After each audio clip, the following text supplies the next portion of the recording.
Oh wait, can you screen share? You did On screen my share. I'm just not yeah, looking screen at it. shared. It Okay, should be my screen bad. shared. What up? We are live. That's a great segment. That is as good as Andrew's opening segment, guys. Welcome to Intro to Day Trading Part 2. I am Gator. This is CT, my main man, the mustache bandit here with me today to help me on this journey to teach and to talk through our philosophy on day trading. This is by no means this is what I would say about this is, let's say you're becoming a driver of a car and you're 16 years old. This is you getting into the day trading market. You're like, I'm going to get into it. I'm going to learn what I'm doing. Well, there are some basic things you need to know. This is a brake. This is the gas pedal. This is the engine. This is the tires. And I'm kind of oversimplifying it, but that is also what I'm doing with this. Now, that is all you technically have to know to drive a car, right? Like, you don't have to know everything about how it works. Now, over time, there's a good chance of doing something, just like with any job. You're going to learn more about the things that we're talking about in this video. However, for getting started, you don't need to know them all. And the basic stuff that I am telling you now and that we are talking through here is what I believe is the most pertinent and basic information you know without having more than what I'm saying here to be like, yeah, this is what this does, this is what this does, to begin to put together something that we're going to talk about in a future show called an OODA loop to help you identify and make and take day trades to make money. So with all that, I still haven't uploaded my intro to the new Streamlabs since it updated and kicked all my stuff out. So there's not going to be a little intro clip, but welcome CT. Thanks for coming again today in the middle of Good to this be here. crazy market. I'm sorry if you guys were watching on YouTube. I said we were going to go live and then the market decided to do this. My faces are in the way. So the market decided to do this and just do this nice big run up here.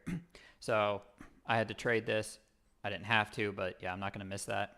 So I traded that, and now it's kind of settled down. I think we're consolidating. We're going to wedge out, and we'll see what happens after that. But the easy money in that's done. So I've stepped aside as far as that goes to do this show. Let's make sure that, yep, we are on the correct. I am on the correct. Everything should be correct. All right, so the first thing that we want to cover. I initially said we were going to do strategies in this video. That will be the next video. There's a few more terminologies. So this will be terminology part 2. This terminology is it is a mix of market specific, but also it is also what we use. So you're going to hear us saying these words every day. And if you're with us, you're going to want to actually know what we mean by that. You can Google these terms. They're all actual terms. You can look them up and you can learn more about them, just like you can look up how tires work and how a steering works and how a transmission works on a car. We're going to give you a very basic definition. We're going to try to make this video about 30 minutes or less. So with that very long and long-winded intro, the first thing we want to hit and the first term you need to know is price action. My definition of price action and the definition is it is simply the movement of securities or a stock over a plotted period of time, So the price action in this today, let's say this is the triple Qs or something. This is a 15-minute chart. Let's go over to this, and my thing's all jacked up. Drop this over. This is the price action of the Qs today. It simply means the overall movement in the stock over an extended period of time. You look at this, it's up here, it's a little bit choppy and it's sitting still, and then it breaks. It's another term we're about to get to, it breaks out. But you could look at it in Tesla too, and if you hear us say this price action just isn't really good, the price action in the morning before this broke out, which is the term we're about to cover, is just sideways. This price action simply refers to the movement of a stock over a period of time. Do you have anything specifically to add to the term kind of price action? No, I think you got it essentially. And when you hear us talking about price action, we're typically also very much thinking about what's happening on the level 2 of a stock, which is the active bids and offers for how they're flowing, how the if it's getting stuck at certain levels, if buyers are coming in at certain levels, if seem to be at certain levels. That's typically the type of stuff we're talking about when you hear us use that term. Let's see if this plays out. Yep, exactly. I'm gonna see if this sell setup plays out here to the 127. It's like one of my favorite reversal plays right here. I'm not in it. I'm not playing it, but that's that. Okay, so the second thing is a leg. So you're going to hear us every day, and then you're going to hear people in the market talk about a leg.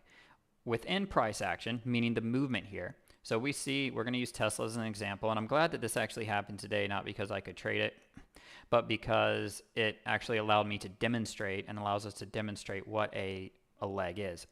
This is consolidation in Tesla. You see it here. And then this is a leg up.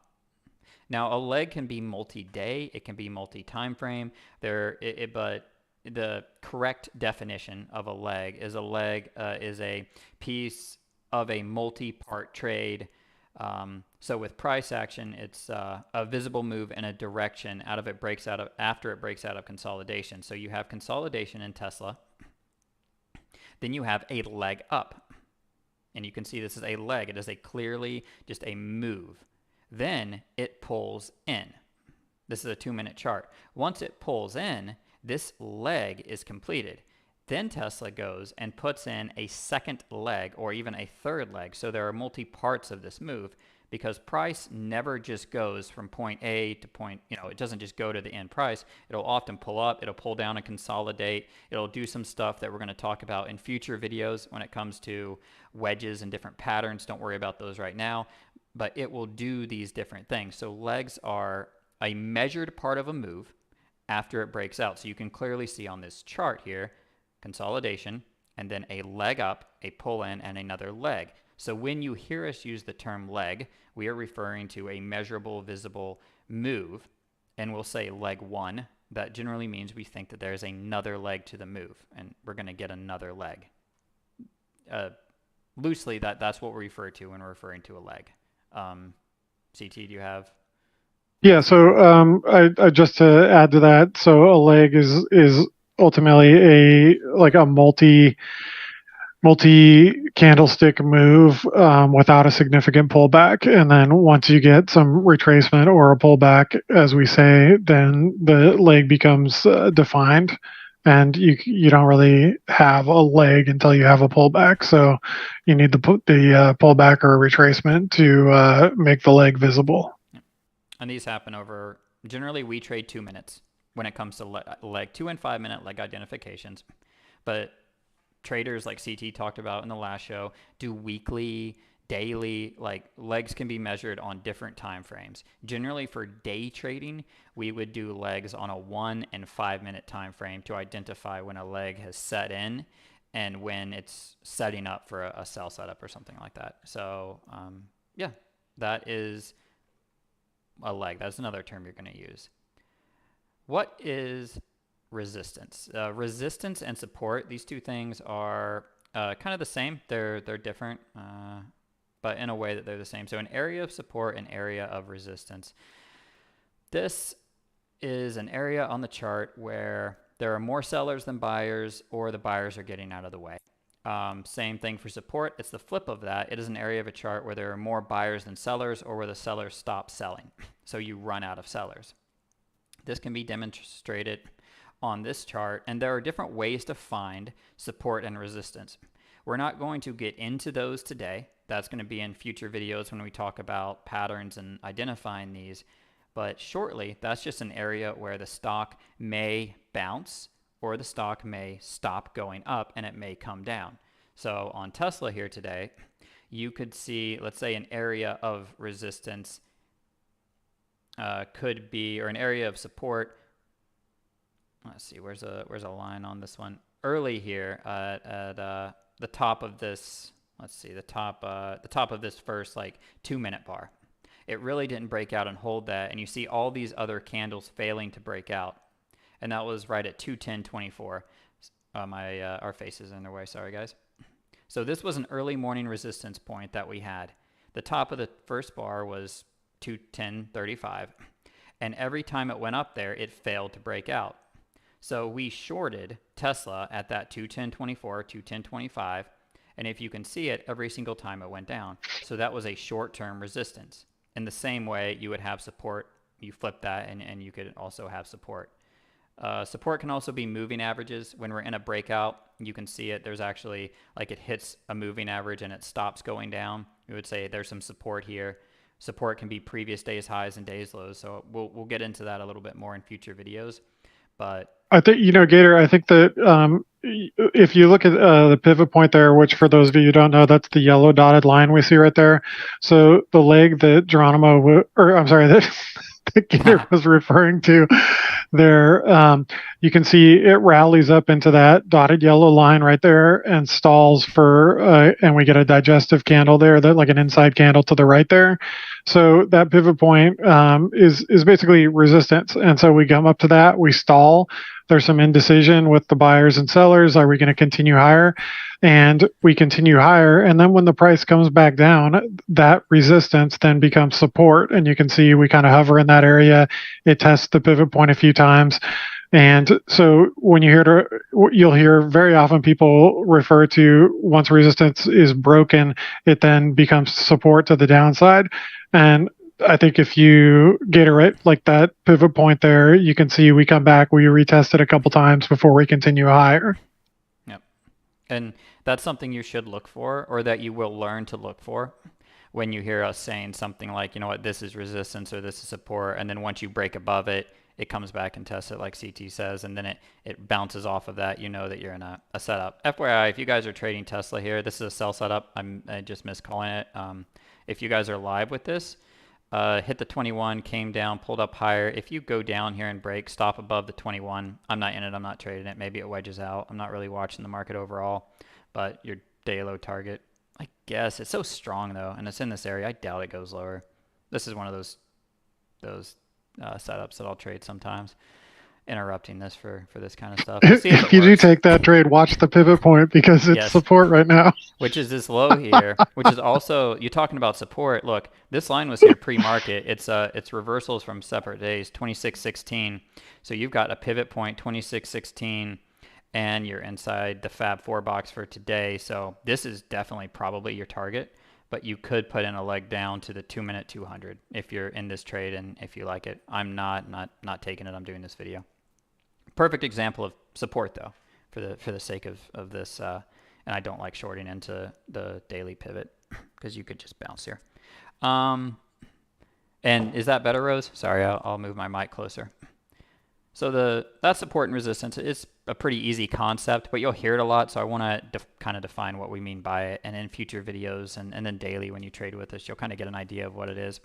Pivot points, we actually just covered. And they, in a sense, are support and resistance. But they are important points on a chart. So yesterday's high, yesterday's low, the weekly highs and weekly lows. Any particular point, and also the pivot points on your chart, which there's a mathematical equation for these. Most charting software can add them. These are also pivot points. So you can do a little bit of research on pivot points and what they mean. But when we refer to them, we're referring to different time frame, important levels on different time frames. Day highs, day lows, the daily pivot that's right here, different things like that. So it's just an important point on a chart where you should look for the chart to pivot or reverse, or where there are support or resistance. Just staying in that same kind of vein. Do you have anything else there on that? What is a pivot point? No, you're good. I mean, I think that in general, like the indicators we're using are moving averages, VWAP, pivot points, and we sometimes add Fibonacci levels. So if you're looking to delve in deeper into the indicators we typically use, those would be them. And we also pay a lot of attention to the prior day's close and the current trading day's opening price. Yep. So those are the most important, and it can be important for you to mark those levels on your chart as you become more like used to them and stuff, or looking at them. Another thing which kind of coincides to all of this is your breakout breakdown. What is a breakout and a breakdown? Kind of self-explanatory, but we want to define it because people are like, well, when can I trade? When should I take a trade? When should I not take a trade? What we generally are looking for is a breakout. So Tesla today, I'm glad this happened, so I don't have to go back and we can kind of review it live. Tesla broke out of this, there we go. Tesla broke out of this pattern here, a wedge. Don't worry about that. This will be covered in a later video.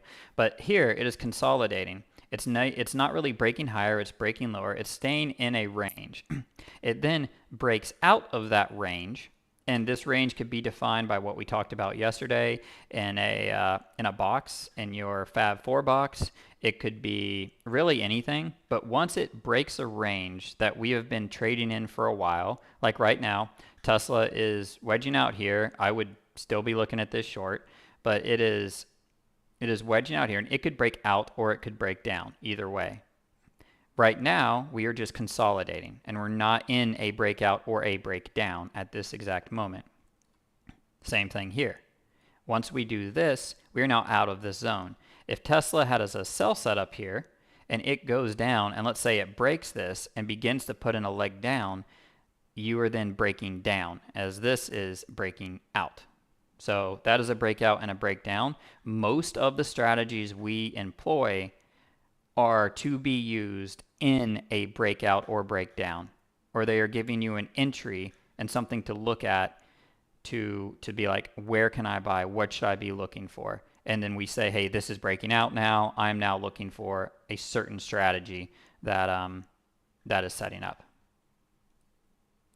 So that's kind of what I got for that one. I'll throw us back on the screen. And I would add that once you are looking at charts for long enough, defining or identifying a range should not be too challenging. But for those of you who are just learning, once you have two easily identifiable highs and two easily identifiable lows, you're able to draw like a trend line more or less on the top and a trend line on the bottom, and you have a range. So two highs and two lows can make for a range. Mm-hmm. Exactly. So that's basically a breakout and breakdown. Is still a terminology you should use, and if you want to know more about it, go. You can definitely Google that. So another term we use every single day is a shooting star, and it is synonymous with a hammer. So a shooting star, and I don't actually think so. We have kind of a hammer. So a shooting star is a chart when it's going up that, let's say, looks at something like this. If you can see this Tesla, or let's go left here and look early. I think the inverse shooting star at 1152 is not a bad example. Although, I mean, and not the biggest wick. Where you like that one into yesterday's close? 1152. 52. Oh, 52 into yesterday. This one? Yeah, that's 1142. Give me a second. What am I looking at? I think you got to scroll over some more. 52. That's a hammer. Yeah, it's a hammer. So a hammer being an inverse shooting star. So this pattern, and you can look up this pattern, and if you researched candlesticks yesterday or after watching that last video, I'll just say this about candlesticks. Nothing should ever be taken, like, no single candlestick means anything in and of itself necessarily. Everything has to be put within a pattern. The hammer candle, if we trade it and you say, hey, I am waiting for Tesla to hammer out, something you might look at if we were to take a daily, and I throw a little horizontal line on yesterday's high here, and I go back to the 2-minute chart. It's actually higher here. So that's this. So we could look at the 1122, and then we'll come back to yesterday's, this hammer. So a shooting star would be, I see yesterday's close, which is yesterday's high, which is this line. I am expecting a shooting star reversal, which is it to stop and put in this pattern. to where it's like a sell setup. It's like it hit it and it just gets smacked down. It's like that "not in my house" commercial, just comes up and just smacks it down. So it comes right up to it. It's like somebody's talking trash to you and you smack it down. It hits yesterday's and the buyers can't take it higher. It's resistance. So we come into resistance and we just smack. That is a shooting star. On the flip side, if we're looking for something to hammer, we are looking for it to hit or to slightly go through a support level, like this dotted line, if you can see it, is yesterday's close. So yesterday's close, it hammered through that and just instantly the buyers just took it higher. So instead of selling and just flushing, it hammered up. So that's a buy setup. And the strategy part's going to come later, but you need to know what we mean when we say shooting star is a candle that is going up into resistance and then going down. And it's going to fail. And so for those of you who are maybe new to looking at candlesticks and trying to I think it helps to kind of explain how that hammer forms, which is, if we look at that hammer into yesterday's close, so the price started out in a certain place, it dropped way down, and then immediately came right back up. So it essentially rejected the area that wick, what we call a wick, is going into. So, I mean, we watch these candlesticks form all day, so we kind of know intuitively what it means. But the way something like that forms is that it starts at a certain area, it goes in a particular direction, and then snaps back. And when taking into account with everything else we'll talk about in later videos, this is like, look at this buy setup. Like, that could work for a little bit. And we're not trying to make a ton on these things, but if you're looking for that and you're looking for these levels, you see something like this, this is how later it will translate to a possible entry to buy. And these are all small pieces. These are all small pieces to the puzzle where you're probably not going to make money playing hammers and shooting stars unless you also incorporate important levels, moving averages, and other things. And when those shooting stars and hammers and whatnot are positioned into important levels, you can then sometimes include a third thing, like, say, price action and level and watching the tape reading and whatnot to take a trade. Yep. And I mean, those basic. You can also look up what those basic things are, and what CT is saying is 100%. You don't ever trade off of one individual thing. Everything needs to be everything needs to be taken in context. So let's jump to a 1 minute chart here to answer our final question, because Tesla's actually going to give us one it didn't on the 2 minute. What is an inside candle or inside bar breakout? You will hear us refer to the inside bar breakout. I'll give you a preview of the next video, which is going to be strategies, our most effective, most used strategies. This we call a Mark 1 or an inside bar breakout.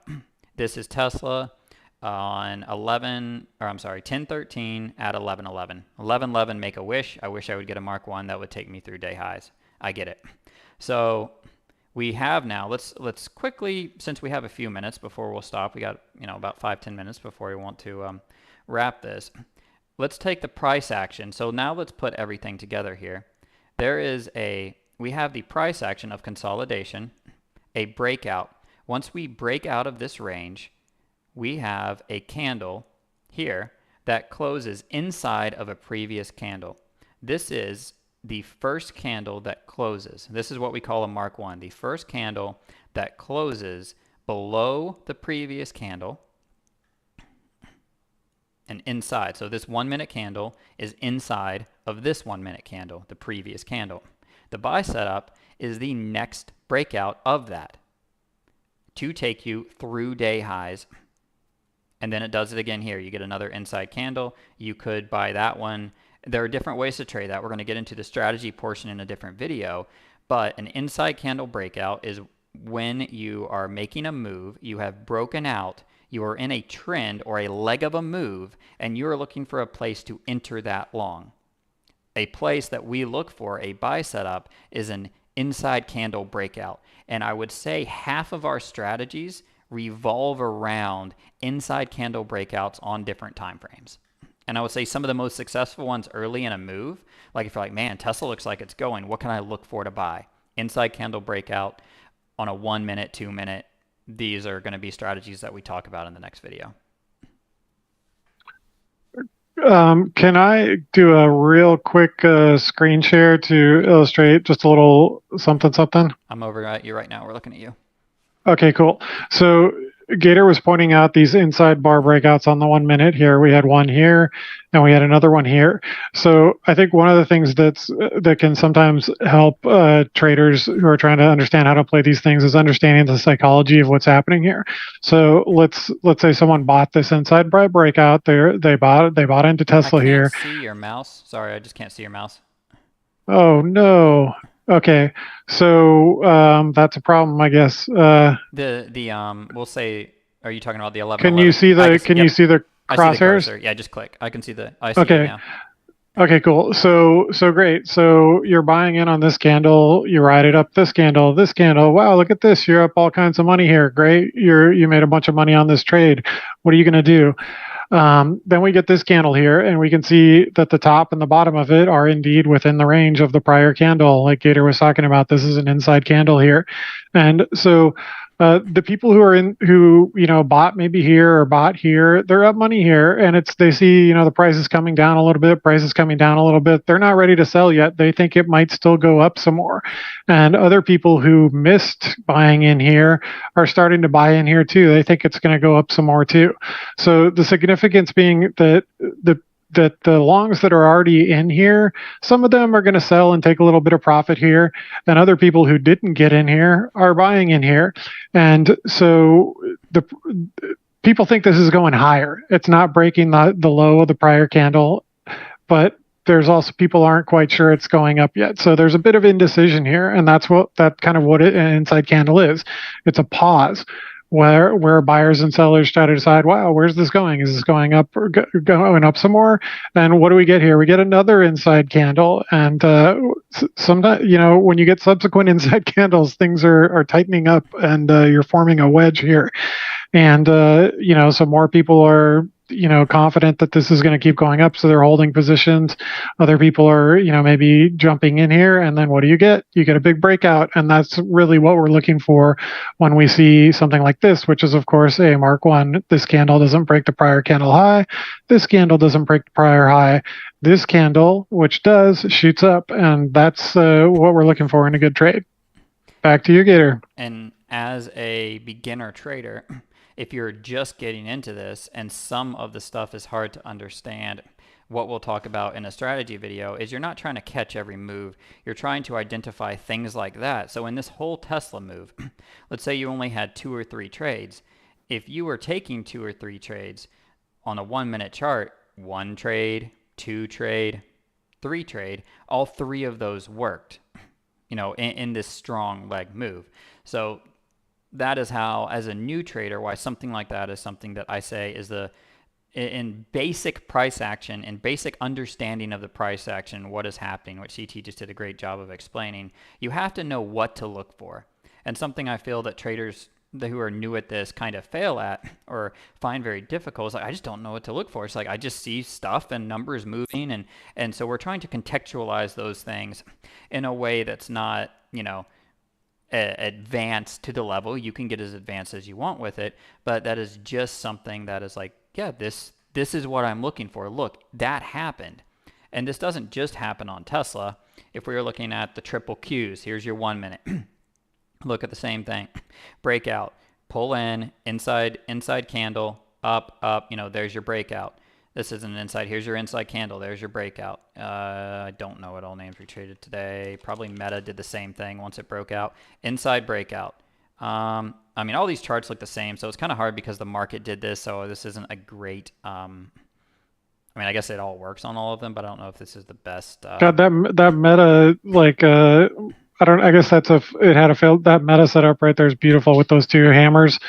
In that same time frame we were just looking at there, the up, yeah, there you go, you got it. That's cute with those hammers. You see the price comes down and immediately pops back up. Price goes down, pops up. What's happened? Think about there's a fine line. We talk about, you want to learn how to, you don't need to know how the engine works. You just Hmm. know how to like turn the wheel and turn the key. But it's also, you want to know a little bit about what's going on in Hmm. people's heads, the market participants, and like, oh, look, the price is dipping down, but then immediately gets bought back up. So understanding something like that is important, and it's a fine line to walk. You don't want to get into the weeds trying to understand things that aren't necessarily relevant to trading, but understanding a certain amount of psychology, I think, is important to seeing these things as more than just abstract patterns. Yep.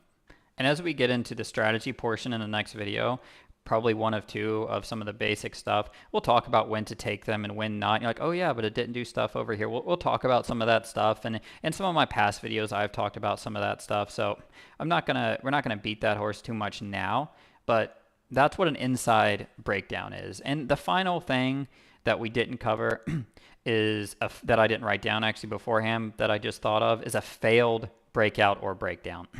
Kind of self-explanatory, but a failed candle, and I'm talking within a candle, but this grows to something else. So we're going to look at meta here, and we're going to look at this second Mark 1. We're going to look at 1116. We're going to look at the 1117 candle. The low of the 1116 candle is 120.07. The low of the 1117 candle is 1127. So it broke by 7 cents. Now that's not a lot. And so this is just proof of concept, or this is just the general concept. If you're looking for price to continue in a direction, or if we go back here to the beginning of the day, sometimes what you'll look for is something to fail to break down. So if I was, let me move our faces out of the way. If I was looking at meta down here, I could have a line on my chart that shows the previous low.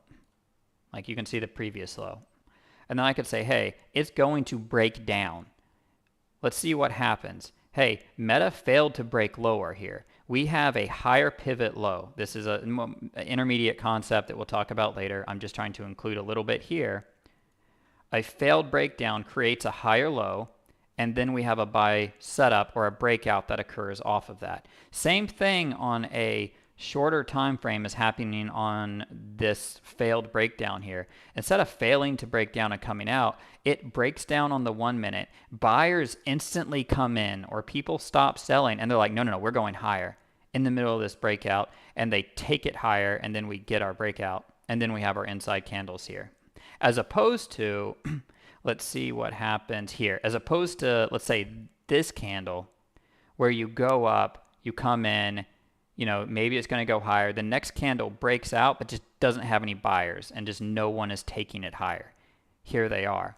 So you learn to kind of identify that. So a failed breakdown is basically, instead of a candle or a pattern breaking down, on any time frame, it catches a bid and begins to go higher, and buyers or sellers are coming in and moving it in that direction. I kind of threw that one on you last second, CT, but I thought about that one that people should probably have an understanding of.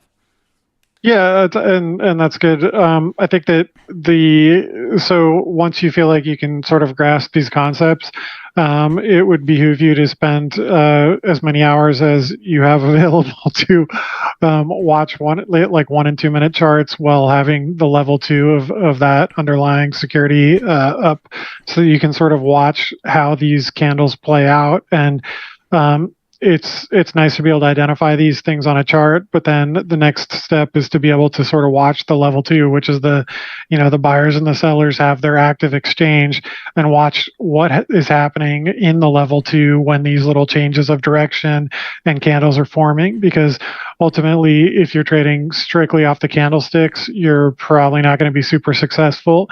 It's important to see what the candlesticks are doing, but then your actual insight as to like when to get into a trade comes from the level 2. Yep. So spend as much time as you possibly can looking at charts and watching the level 2 and seeing how those two things work hand in hand. Mm-hmm. And from there, you'll be able to begin to pick things up and recognize these things over time. And it does take a while to do it. But I think over the last 2 videos, and I think this, unless there's another term that's come to your mind in trading the last 2 days since we started this that you want to cover, that we use Oh no, regularly? I think you're good. I think that doing this in bite-sized Yep. sections is probably the best way for everybody who's learning to retain. Good deal. So with that, the last 2 videos, part 1 and part 2 here, of basic terminology, in my opinion, at this point in time, is the minimum that you should know if you are listening to us trade daily. Tomorrow we're going to talk about strategies, but just general charting pattern, or just general chart stuff, I think we've covered fairly well as far as the things that I think you need to know, and that I did not know more than this when I started. And it was I probably made 6 figures before I learned more than what I just told you. You don't necessarily need to know more than that if you can just simply accept those things, identify them, and begin to build off of that, at least to start. As you grow, just in any job, you will pick up the ability to know more. You're just going to. But you don't have to know more than this right away. These things, in my opinion, are the foundation of what we do, and just the visual things that we see and that we would like you to understand if you're going to try to trade, if you're going to trade with us, or listen to us, or you want to have a conversation with me in person or in Discord. If you don't know these things, then we're going to be talking past each other. If you have a comprehension of what I'm saying here, like, our conversation is already like boom, like jumped up, and it's going to be so much easier for me to talk through strategies with you, which will be the next video or two. We're going to discuss strategies and entries and stuff like that, and what we look for to actually buy and sell things. So Good deal. yeah, man. Thank you again, CT, for coming out. I really appreciate your help with these. You add a lot of Always class. happy to help. You add class to my classless self. All right, guys. I love you guys. Check this out. If you like it, like, share, subscribe, all that kind of stuff. Share this with a friend who wants to do it, who wants to learn to trade. If you're trying to learn to trade, if there's something I didn't cover that you don't understand, leave a comment in the comment section. I'll cover it in a future video. I'm going to be doing these videos for a while, or I will address you specifically in those comments, and we can get them answered so other people can learn. So I really appreciate it, guys. You guys are the best. CT, you got the last word. Thanks for hanging out with us, and hopefully we helped you understand things a little bit better about the market. As Gator said, be sure to like and subscribe. He does all of this for free. He's just altruistically helping all you struggling and new traders. So it costs you nothing to hit those. So please take the time to do that, and hopefully we'll see you in Discord hanging out with us on a trading day. Thank you, Bandits. Thank you, CT.